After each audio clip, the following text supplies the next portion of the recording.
Hey there, everybody. Welcome to Confessions of the Idiots. Everybody wants to confess, but not everyone wants to hear them. Today, I am tickled pink to be joined by someone I am a huge fan of. He's my favorite actor there is. Anything he's in, I immediately love. It is the incredible, the living legend that is Stephen Tobolowsky. Stephen, welcome.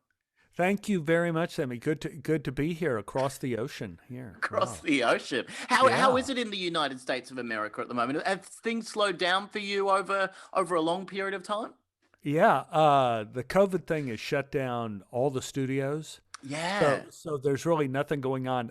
My wife and I did get our first shot of the Moderna vaccine. Oh, Uh, okay. yeah, we had that the day before yesterday at Dodger Stadium. That's where we play all the baseball games. Sure. And we got emails saying that you have very specific times you had to come. My appointment time was 2:10 in the afternoon. Ann's time was 2:15. They said, please do not arrive early.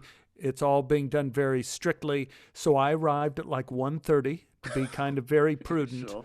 I ended up in a line of cars traveling at 1 to 2 miles an hour for miles to get into Dodger Stadium. So it took 3 hours.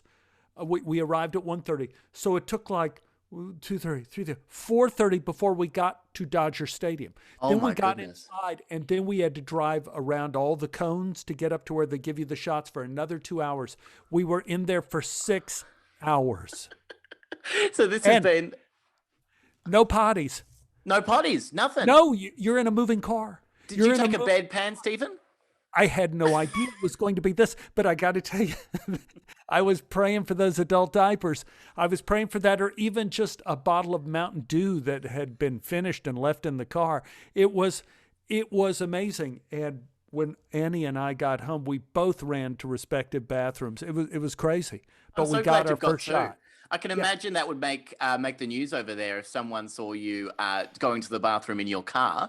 I'm sure that would be headline news over there, Stephen. If someone saw Mr. Tobolowsky having a quick number twos in the front seat of his car over Yeah, I three know. hours. Now, Stephen, I Yeah. I've been such a big fan of yours for a long time. The first thing I ever saw you in was Californication, and I've just been such a big fan ever since.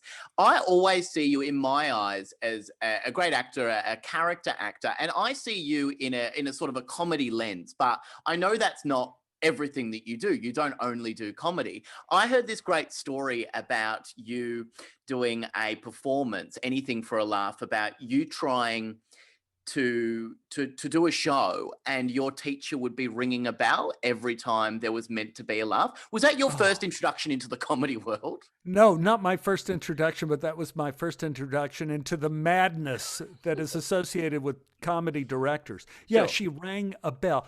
Ding a ling a ling ling. That meant you had to stop for but it did have a great payoff in that she also drank quite a bit Okay. during rehearsals.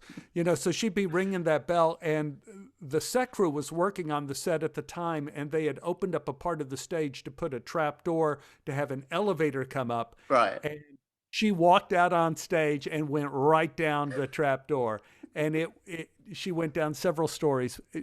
I think because of the alcohol, she was loose, so it didn't hurt her. She was fine.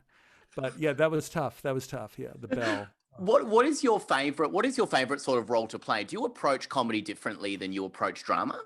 Oh yeah, yeah, yeah. Yeah. The comedy is much more difficult because it's certainly related. The pace is always much faster. It's hard to do comedy when you do it slowly, and so much of so much of comedy is about understanding that you're looking at death in the face and laughing. And the thing about tragedy is that you've tried to avoid death your whole life, and now you just stepped in it Sure. and you You don't fell know down how the to get trapdoor. out. You fell down the trapdoor, and you're stuck. That's why I think the comic icon is the laughing face and the crying face. Sure. It has that. So you have to walk the tightrope for comedy, and you have to do it quickly. I have been directed by many directors, and this is something for the Australian actors who may be listening in, or people around the world. There are many ways to play a part, but one of those ways is the fast way. And I promise you, if you are on film or television, you will get the direction from a director saying, "That was great. Could you now do that a little quicker?" So be sure that when you're working on your part, you practice it the fast way too, because you're going to have to do it. Yeah. What was your first foray into acting? Did you set out to do anything in particular? Did you want to be a Broadway actor? Did you want to be in film and TV? What was the first thing that you wanted to do? I have to say, this is a nutty story. I always wanted to be a concert pianist, Sure. but I never really had the talent. So I was doing a recital when I was a young man, maybe 11 or 12.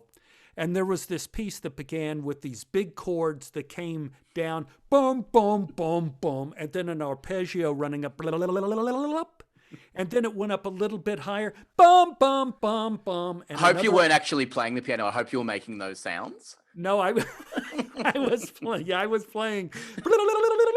And then the third arpeggio. And, as a young pianist, I always played it with, never perfectly. Well, for some reason, during this recital, I played all three of those perfectly. So perfectly, I decided to add a fourth one to it. So I went even higher. Bum, and I fell off the end of the piano bench. Oh my And the God. audience goes, "Oh!" And I jumped up, grabbed the music and point. No, it says so right here. Pianist falls off piano bench. And I put it back down, and everybody started laughing. And then I went back and played the piece. It just came to me to do that, and I thought, oh, I want to be in comedy. Comedy is easier than this piano stuff. So that's when I wanted to be a comic. I saw what that was, and that I had that catastrophe. Hey, it's what we talked about at the beginning, right? Tragedy, falling off the end of the piano bench, humiliating yourself, but then you laugh in the face of death, and you stand up and go, it says so right here. Pianist falls off a bench. I remember I had the great experience. My wife's a nut. She usually says yes to everything I want to do. And it was like 1995. They had this thing at Carnegie Hall. Pianists, they allowed 200 pianists from all over the world to have a master class with Alfred Brendel in the Beethoven sonatas. Wow. So I said, Anne, could I sign up for this? And she looked at me like, what? and she said, sure, if you want to do it. And so it listed, list the number of symphony, who your teachers have been, what symphonies you've played with, who your inspirations are. So I wrote down on my form, I don't play the piano well, but I'm in movies.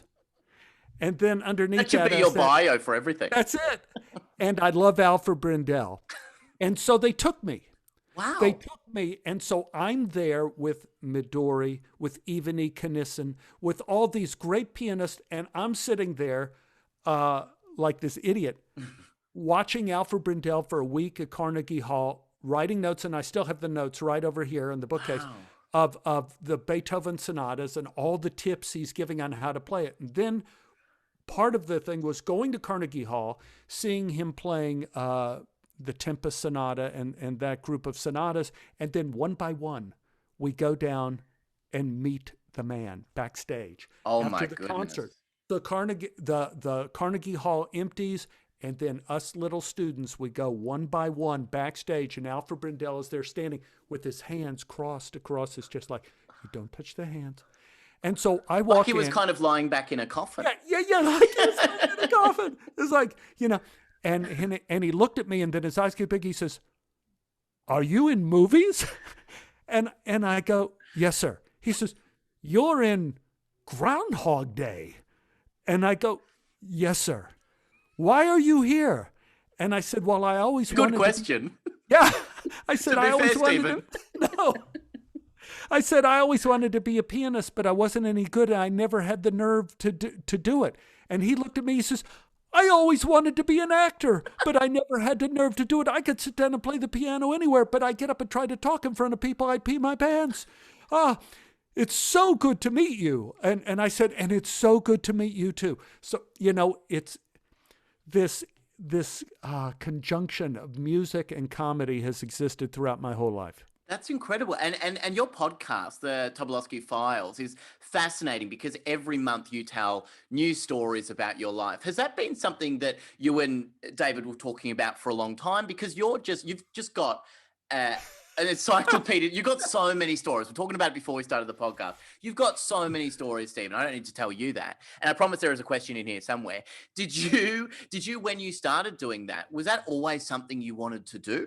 Or was it just an idea that you had and have run with it for years and years? No, Sam. No, not at all. It was a complete accident. I had broken my neck riding on a horse on the side of an active volcano in Iceland. That's a great start to every story. That's a good first date story, Well, baby, I did break my neck riding and in Iceland they gave me this neck brace. And I walked around a little bit, and then on the plane for 10 more days in Iceland, and I got this broken neck, my neck in a brace. I'm flying home, and I stop at Kennedy Airport, and this man with a long beard came up to me, and he recognized me from Deadwood, from the TV show Deadwood. He goes, "What are you doing with the brace? Is this a new way to get past security?" And I said, no, I had a little accident with the horse, and I think I broke my neck or something. Was he like, you actors are all the same? Right. And he says, "Well, I happen to be the head of surgery at Sinai Hospital in Manhattan, and you're in the wrong brace. You could die in that brace. You need to.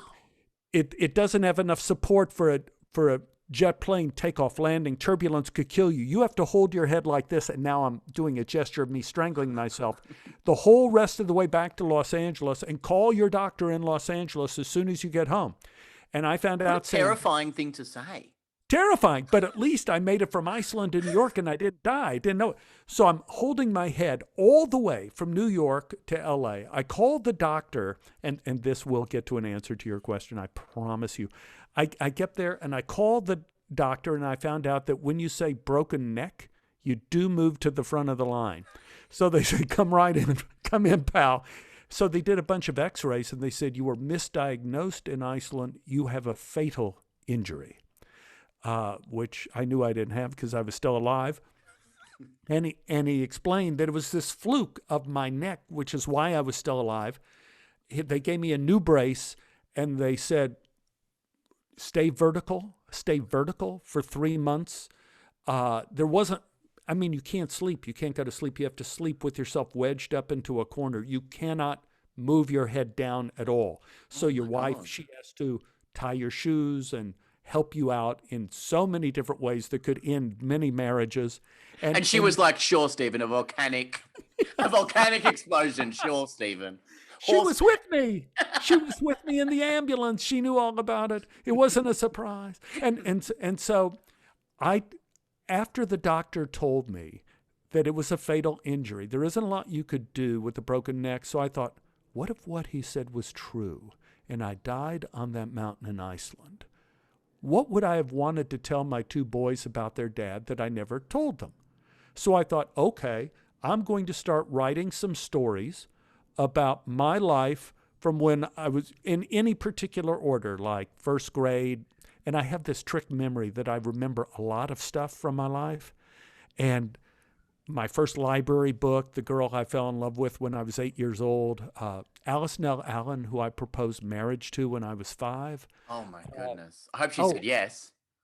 She did. Oh. And I kissed her on... Well, that's a story, too, we could come to in a bit. That's mind-blowing, that story.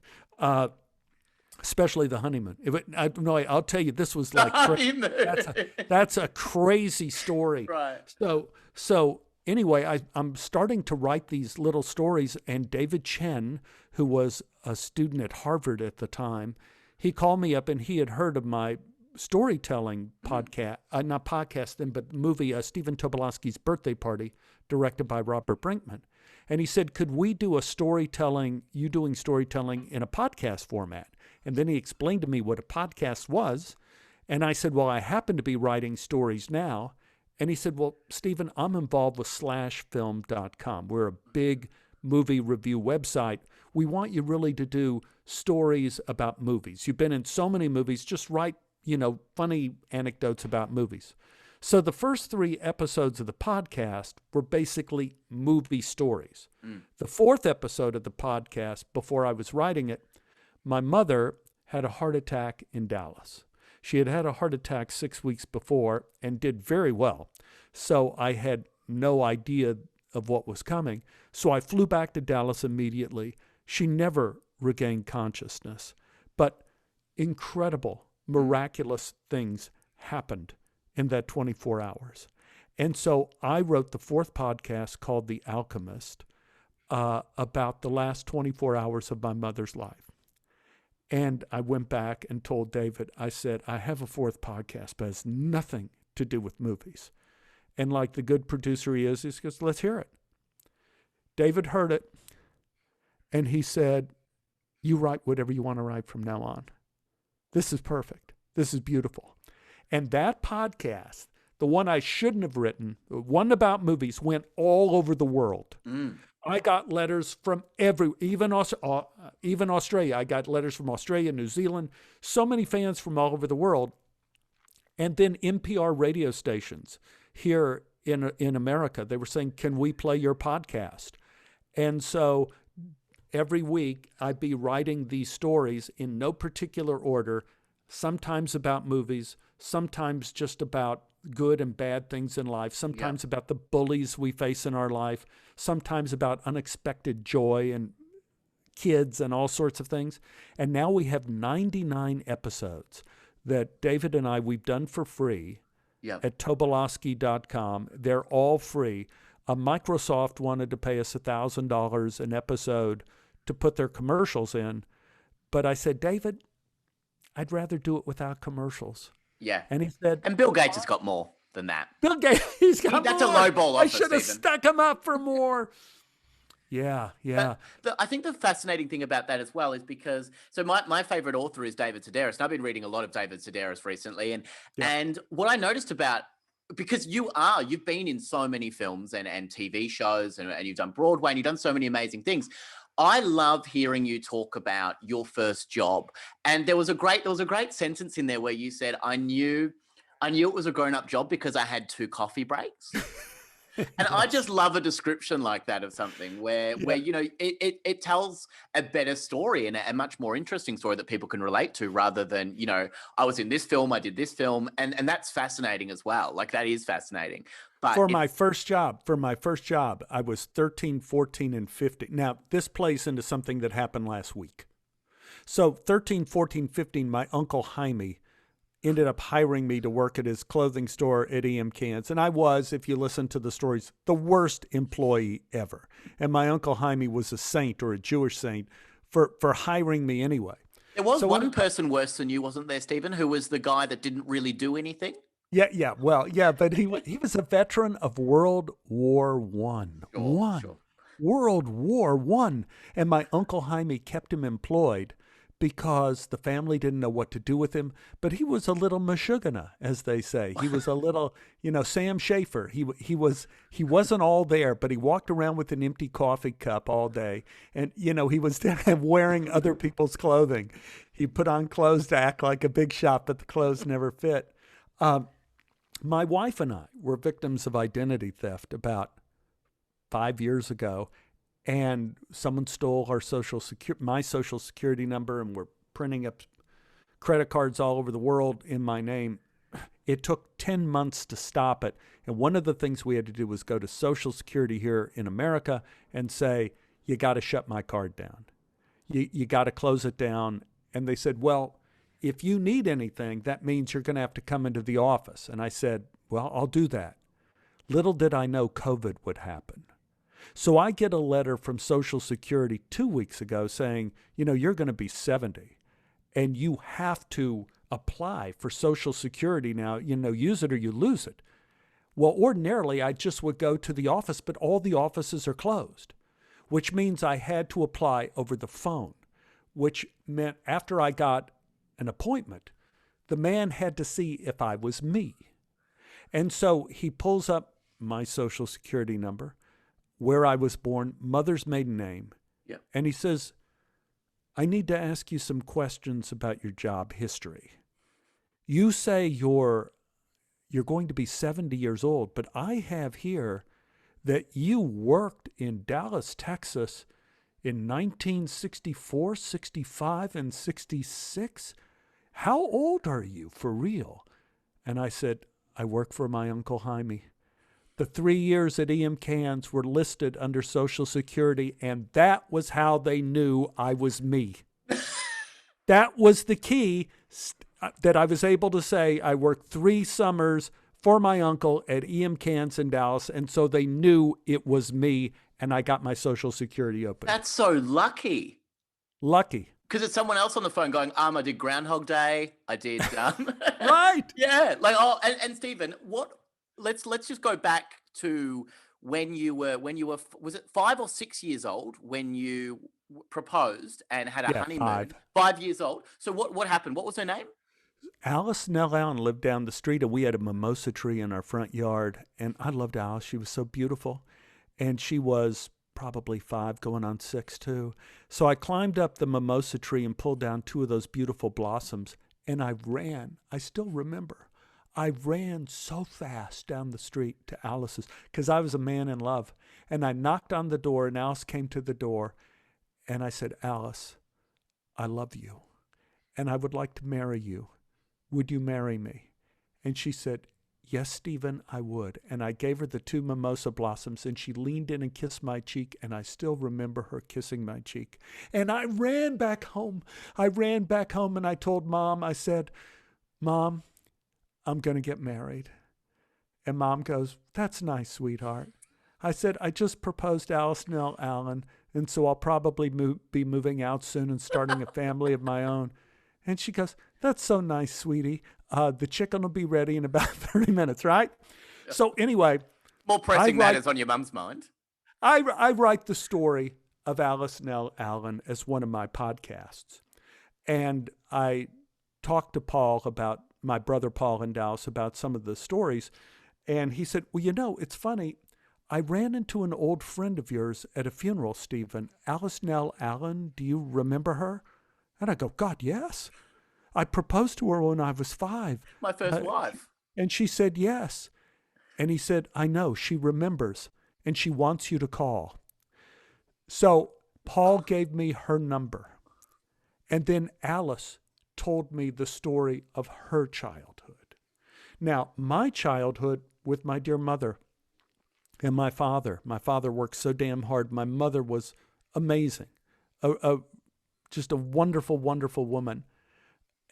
Alice told me stories of how her mother came in one night with a gun and pointed it at her head and said, when she was a little girl, get off the bed. This is the last moment you're going to live. I want you to pray to God so you don't go to hell.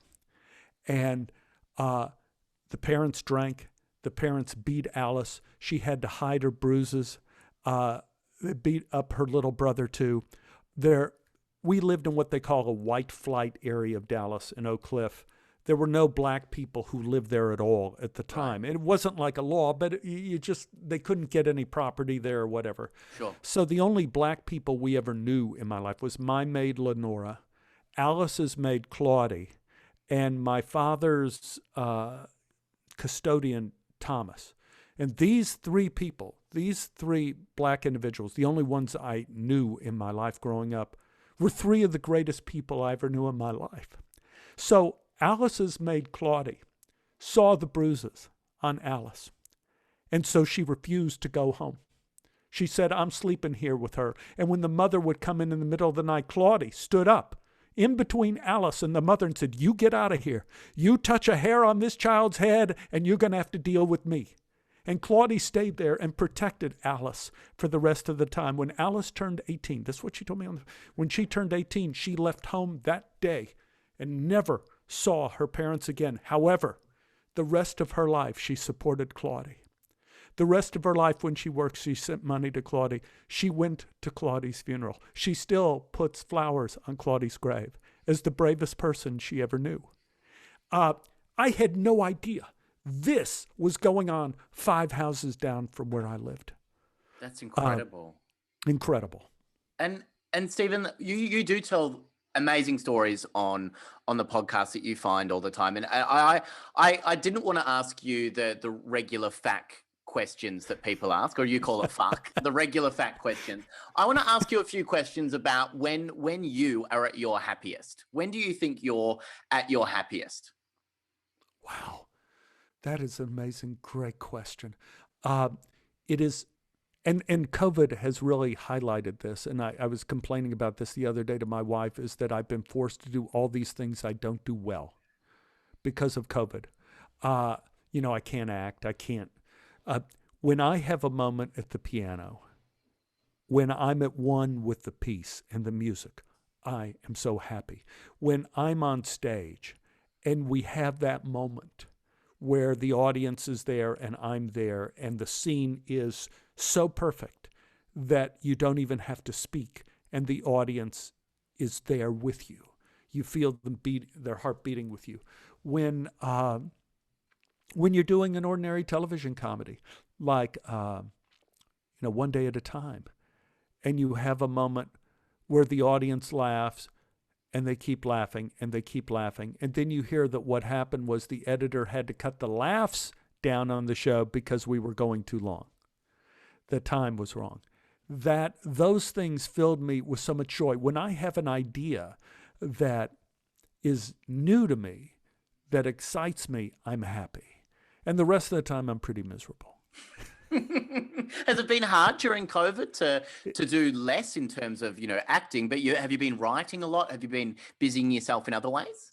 The first part of COVID was spent with writing the new podcast series. There's 16 new ones, up to 99 now, and recording them, and then sending those to David Chen and for David to finish them up. And so the first half of the pandemic was done with writing, and it was amazingly creative, and it made me not realize how horrible everything was around me. And now that's kind of done, and I'm in this period of like, well, what am I going to do now? And so I'm taking notes. I have notes everywhere about new stories I'm going to write and new ideas I'm going to do. I enjoy writing more than acting. Right. Because when you write, you can write it and then throw it away. But when you act, if you do something that stinks up the joint, sometimes it's on film and it stays there for a long time. So I love it. I love writing. It would be my preference.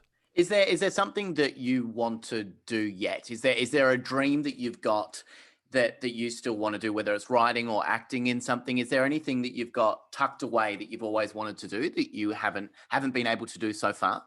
I have little ones like that. Like when I was on Broadway, I did Mornings at 7, which is a terrific play. And I played the young man in that, Homer. But there's the part of my father in that. And I thought it would be, when I played it on Broadway, Julie Haggerty played my girlfriend, Myrtle. Homer and Myrtle, it's just two amazing parts. But the parts of Homer's father and mother are stunningly good too.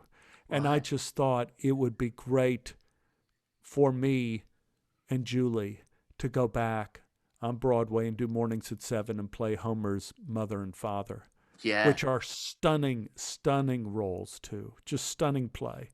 Yeah, it's little things like that. You think, well, that would be a fun thing to do.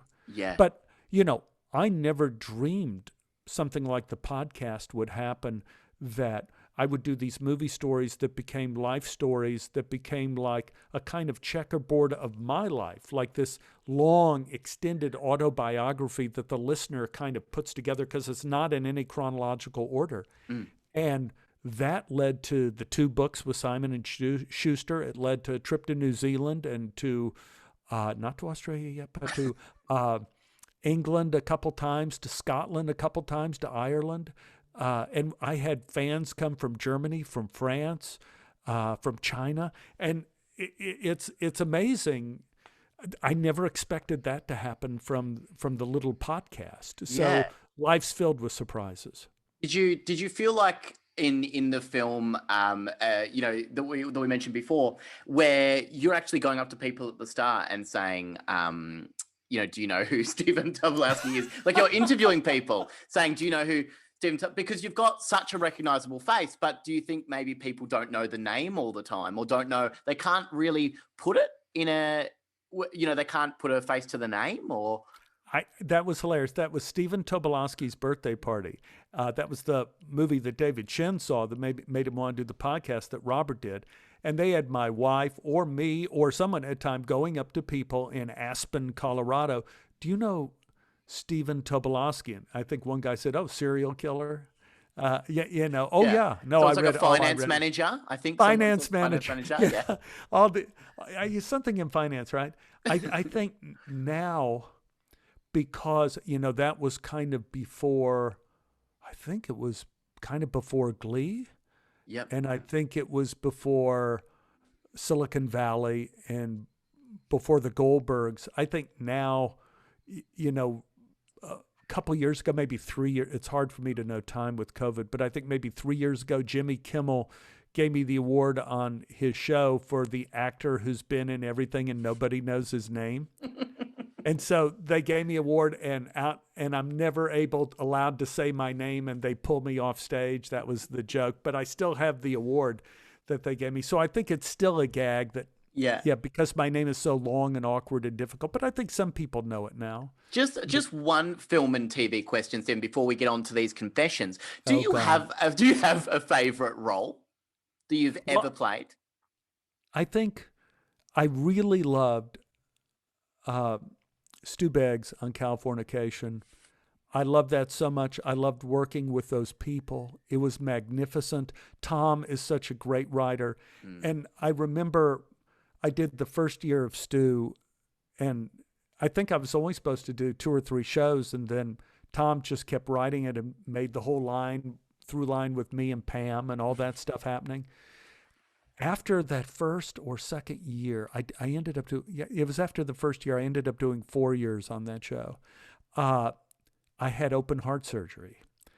And so Tom called me up at home. He didn't know about this. And he said, "Well, Stephen, we're writing a lot of shows for you for Californication. Are you up for that this season?" I said, "Tom, I have to be straight with you and tell you something. I just had open heart surgery, and I have a big scar that, like, because they did a lot of naked scenes with me." I said, "I don't look like Stu last year. I've lost like about 20 pounds and I have a big scar running down my chest." And he says, "You're kidding. We love scars. That's fabulous. Oh, great. Can we do it? You'll let us film the scars?" And I go, sure. I mean, that was the kind of set it was. And I love those people so much. It was... That had to be about the most fun I ever had. That was terrific. Of course, One Day at a Time, working with Rita Moreno and Justina Machado, you know, Todd Grinnell, those kids. Oh, God, that was wonderful. Going to work every day. That's incredible. Well, Stephen, on this podcast, I find online confessions, and that was no segue. I'm not very good at segues, you can tell, but I find these online confessions from Reddit and different websites like Simply Confess. Have you ever been someone that you feel like is a very honest person and likes to confess to things if you feel like you've wronged someone, or, you know, have you ever felt a need to confess to people? I have confessed to people quite often in my life, you know, but I don't feel the need to confess. But it has come in extremely handy at times when it's the last thing you pull before you jump out of the plane with the emergency chute. Okay, I'll confess. If I must. I'll go for the truth. We'll see if the truth works. So, if it is the truth, sometimes confessions aren't truth. Of course, yeah. And I do find a lot of very made up confessions on this website, and maybe you can tell me which ones you think are true and delve out some wisdom to these people. Because the first confession comes from Mike. Mike confesses, "So I recently got a new phone number." That's not the end of the confession, Stephen. I will tell you that. No, I that's so pumpy. That's pretty lame. You know, you know Michael Jackson No, Michael Jordan, the basketball Yeah, player. very different people. Yep. Yeah, Michael Jordan had a van that had like 100 different cell phones in it, each one to a different woman. And Really? he had an employee who sat in the van and manned the phones to where if a woman, so Michael, he had a home and family. So if some other woman called, it went to the van and the guy was taking numbers and Michael would get back to you. And it was all, yeah. So, What okay. a job. Imagine having that job. Imagine trying to find your social security number with that job. What experience that is. Yeah. Okay. So this guy's changed his phone number. So let's see why. Yeah. None of my friends and family had this new number, so I thought I'd had some fun with it. I texted a couple of my friends, in brackets, he writes girls, on WhatsApp, and I put a random picture of this cute guy, even cuter than me, I found online. Everyone called my BS and figured out it was a fake, except for my best friend. I tried to get her to video call me, the new number, so I could reveal it to her casually and we could laugh it all off together. I thought what would happen would be a big chuckle fest and we'd laugh till the cows came home. But that didn't happen. Now here's the problem. It's been 2 whole months and she talks to this guy every day. No, you've got to be kidding. 2 whole months even. Now he's got more than 1 foot in the grave. So what was it about the first month that made him think like, I can't see? So the question I always have with people like this is, what was it that kept you from telling the truth the first day? Yes. Did you think it was going to get easier the second day or the third day? Yeah. What made you think a miracle was going to happen at the end of 2 months? If you just wait a few months, she'll get better. It should get better. She'll fall. So she digs this guy? She digs this other guy? She digs the guy because he says, Stephen, that he's even cuter than him, which we don't have any goalposts on how cute he is and how cute the other guy is. We don't but know. He is assuming now see, this is something too. How old is our target guy to begin with? He says 24, male. Yeah. Okay. Because women, maybe 24 is about the cutoff. There's a point where women are no longer interested as to whether a guy is cute or not. Sure. In fact, I am living proof of that. After a certain point, women really want guys that are definitely not as cute as they are. They resent guys that are as cute as they are. They want to be the capital of cute in this relationship. I mean, this relationship advice is coming from a guy who was married since the age of 5. So listen up, listeners. So I am wondering, so this guy says he's 24. How old is she? She's 23. She's 23. Okay, 23. That's still highly immature.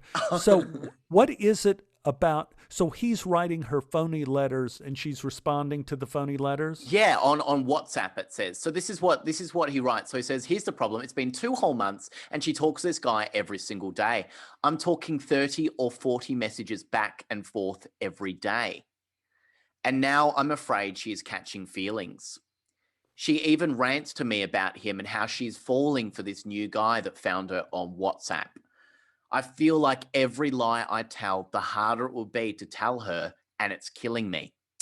I'm falling deeper into my lie pit. In brackets, Stephen E. describes what a lie pit is, and it is a pit of my own lies. So we could have worked that out. And it's breaking me apart. At this point, if I tell her, she will never forgive me.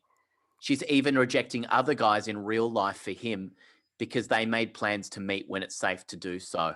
I pretend this guy lives in another city. So that's the full confession, Stephen. So that comes from Mike, 24 years old, pretending to be someone else to one of his best friends. What was his motive? I mean, what was his line to this girl that made her? Was it just the frequency of the emails or the content? Maybe the content. It seems like it was the content with 30 or 40 messages a day. So this relationship is doomed, because did we talk about my injured foot? No. Okay. We're talking about your broken neck. I hope it's somewhere on a volcano. This broken foot. It's no. When I was it was in August when I was 7 years old. In our neighborhood, I went to Ricky Phillips' house. It was across the street. I jumped into the swimming pool. He had this little rubber pool. I don't know if you have those in Australia that's filled Yes. with a little rubber pool. Yeah. And uh, his mom put coffee cans in there for us to play in the water. And I landed in the dirty water. I didn't see it on one of these coffee cans, and it sliced into my foot, cut my tendon in two. I jump out of the pool. The water becomes like in Australia with a shark bite. You know, it's just blood everywhere. I'm like 7 years old. I'm screaming, and I run out of Ricky Phillips' house across the street down into my house, and there were bloody footprints on the street and to my house for a year. It's like a horrific Hansel and Gretel. Yes, like baked there by the Texas sun. The other day, I was working out with my virtual trainer, and we were doing calf lifts with me leaning against my couch, and I felt suddenly my foot hurt. My right foot hurt, and I went like, oh, that's my injury. You know, it's my injury from when I was 7. It's been reactivated. And then I realized we don't get rid of the injuries. We just get farther away from them. So this guy is never going to get away from the injury he inflicted on this woman. The only thing he could do now, if he really loves her, is say, this is what I did. I did it as a stupid joke, and then I was cowardly and felt like it would all go away. And part of that is I didn't have enough confidence in our relationship that you would forgive me. But this is what I did. I am that guy. I am that interested in you. I am so sorry, and I will do anything I can in my future days to earn your trust again. And then she'll kick him out. And he'll spend the rest of his life going like, why was I such an idiot to do that, everybody is willing to sell down. You're in a movie like Groundhog Day, that's great. You get tons of people, of smaller TV producers that want you for their project. It's easy to sell down. And what he did was sell down. He took a relationship that he didn't know how much it meant to him. And for a not so funny joke that made her look foolish and made her look unfaithful to him, like wrong, made her look like she did something bad. And she's going to have trust issues after this as well, Stephen. I mean, when she finds out that this is what happened, because he has to come clean at some point, he's either going to get caught out or he's going to have to tell her what happened. I think he has to come clean for her and say, like, I was an idiot. I was a fool. I know you're probably not going to want to have anything to do with me, but that was me. And I did it as a stupid joke, and then I didn't know how to stop the joke without feeling like a fool, but I am a fool. Yeah. I am a fool for doing anything to hurt you, and I will do anything to get your trust back. I'm so sorry. That's beautiful advice. That's all you can do. Let's move on to the next confession, because I feel like we solved Mike's problem. Come clean, do the right thing. The next confession comes from Chloe. Chloe types, 3 years of being in a relationship with this guy, Ned. And what do I have to show for it? Zilch. Less than zilch. We formed some beautiful memories together, sure. But at the end of the day, Ned was a bit hopeless. And not hopeless in a good sense either. I mean, in the worst possible way. The only good hopeless I can think of, Stephen, is hopeless romantic. I think, that's a good kind of hopeless. She says he's just hopeless. I don't know what that means. Maybe I don't know what it means. No, I'm sitting here going like hopeless in that like he can't handle tools. He doesn't have a job. He smokes too much grass and eats nothing but pizza all day. Yep. I mean, there are many forms of hopeless. What does this guy do that's so awful besides making beautiful memories with you? What? That's all you got, baby. It doesn't sound hopeless. I mean, does she want him to be a multi-millionaire? I mean, what is it that is he lazy? Maybe. Yeah, it's really hard to know, because she doesn't go into great descriptive detail about that, but she goes into great descriptive detail about nearly everything else apart from that. People. Yeah, you go ahead. Oh, sorry. Some people just aren't good in relationships and shouldn't be in one.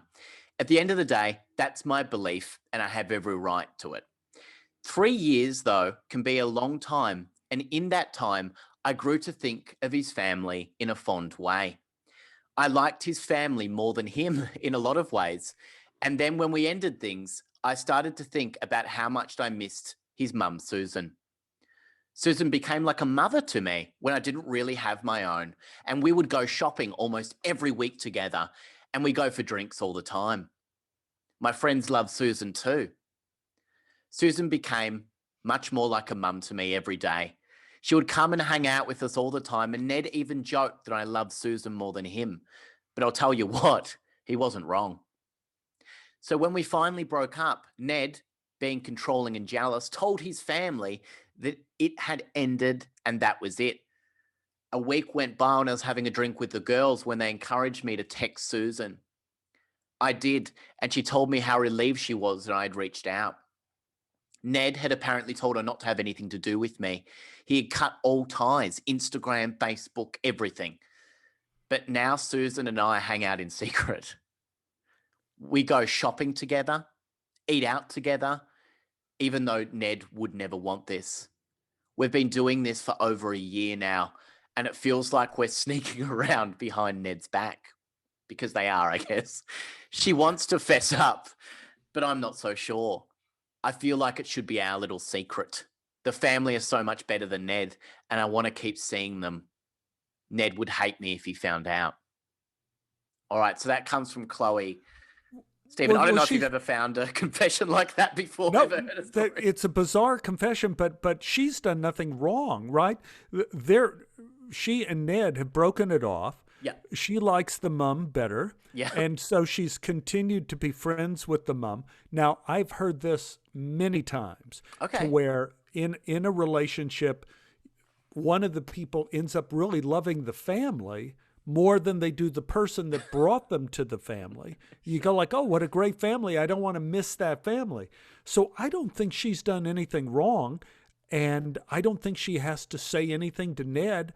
It's if he's a grown-up, it's kind of out of his hands. Grown-ups, the thing about friendship is one of probably the most delicate relationship because it only exists when both parties agree.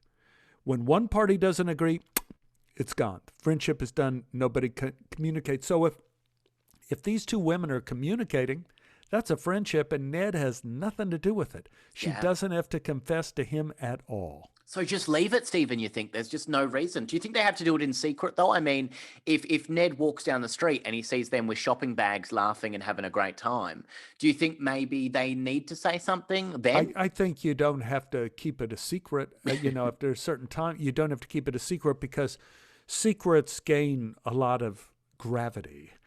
Through space, like the space dust gathers onto an asteroid, it gets bigger and bigger, and the gravity becomes bigger and bigger and bigger.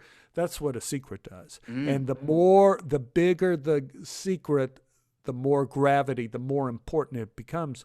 So I think, you could de-escalate and just saying, oh, the mom could say, oh, who I saw at the restaurant the other day, I saw so-and-so. She was such a nice girl. And who knows, maybe she and Ned will get back together. Maybe Ned has really now got his act together, even though we really don't know what was so disgusting about Ned.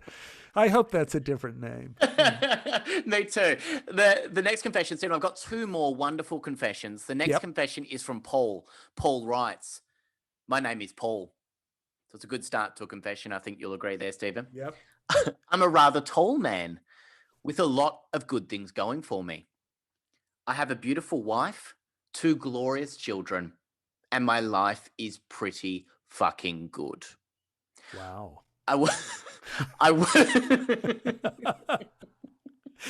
Go, man, go. You go. I work in a good job too. I'm a lawyer. And have been. Wait. There's the first contradiction. Okay. Yeah. Works in a good job, but he's a lawyer. Okay. He's a lawyer. I'm a lawyer and have been for as long as I can remember. Really weird way to describe it, Stephen, because usually when you say for as long as I can remember, it's when you were really little, not maybe at the age of 28 you became a lawyer. For as long as I can remember. Right. From 28, he's numb. He can't remember a goddamn thing. And I've always thought my life had it all. I don't know the true meaning of life, but I think I've worked most of it out. How good's that? But he's not going to tell us that, Stephen. He's not going to tell us that.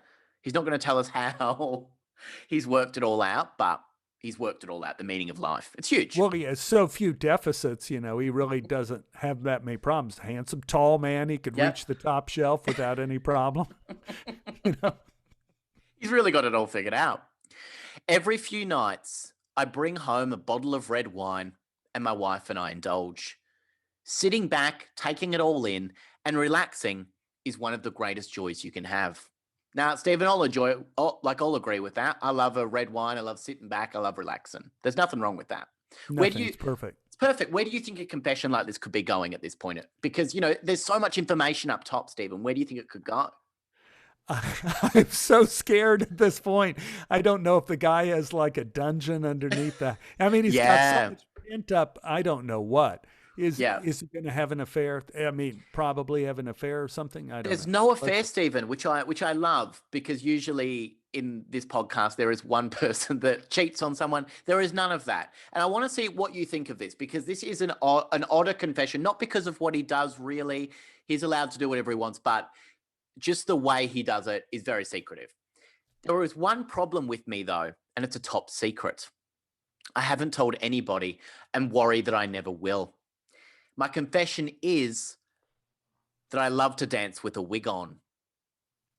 I go to nightclubs. We don't know what sort of wig it is. We don't know. I love to dance with wig on. I go to nightclubs when my wife doesn't know, and I dance with a purple wig for hours and hours. I can't help it. I know that my life would be ruined if a client or partner of the firm found out, but sometimes I sneak off into the night, put on a disguise, go to the nearest club, and dance as much as I can. Now, is he dressing like a woman or just like a purple-haired weirdo? Just a purple-haired weirdo. There's no dress. There's nothing like that. He's just, he's just putting a wig on and going out. I think it's a minimal disguise that he can go out in and just dance. I don't even drink or take pills. It's just the happiest I can possibly be. It's my state of euphoria. Work can get so stressful. Late nights and a constant state of exhaustion. This is my one and only release. I've just never told anybody about it, especially my wife, because I worry that she will abandon me. I know it's weird. I know it's strange. What's a guy like me to do? My wife will laugh at me. I love it, and I wonder if I ever need to be honest about it. I suppose the maximum fear is being caught. So you got to have your maximum fear, Stephen. I've never heard anything described. Yeah. As soon as, he's, how old is he now? We don't know. I think let's say like late 40s, early 50s. He's late 40s and early 50s. I think so. Maybe. Okay. I don't know. Okay. Yeah. Two glorious children. We don't know how old the children are, but he's got two glorious children.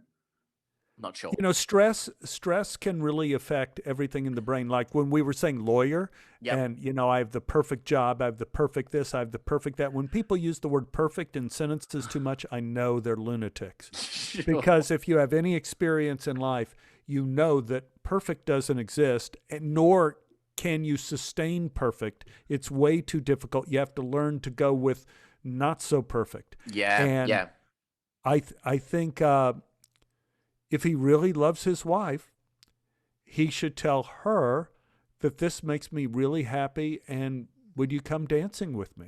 Yeah. I don't see together.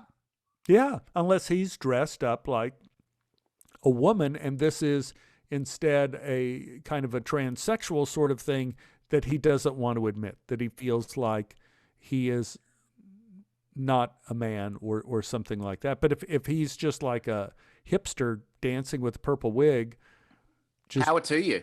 Power to you. Bring the wife. Just say this. But maybe it's he likes the way the people look at him. Maybe he likes the attention. Yeah. I think really it's one of those things that the more you keep it a secret, the weirder it is. Yeah. I tell her, and I know he's so afraid that she's going to leave him. They have this happy marriage. how many hours a week is he going to dance? And she's not asking any questions. He comes back all sweaty. He must What he must say that he's still at work. I imagine he says he's still at work.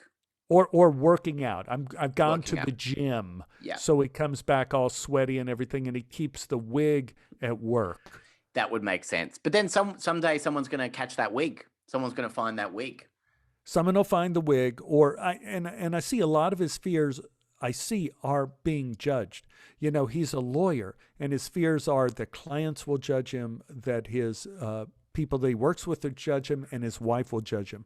So this is a guy who spends his life as a lawyer, and he's terrified of being judged.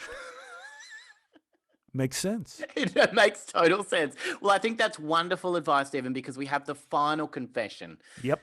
that comes from Stacey. Stacey confesses, my best friend Callie was always a little bit more talented than I was. And that's okay too.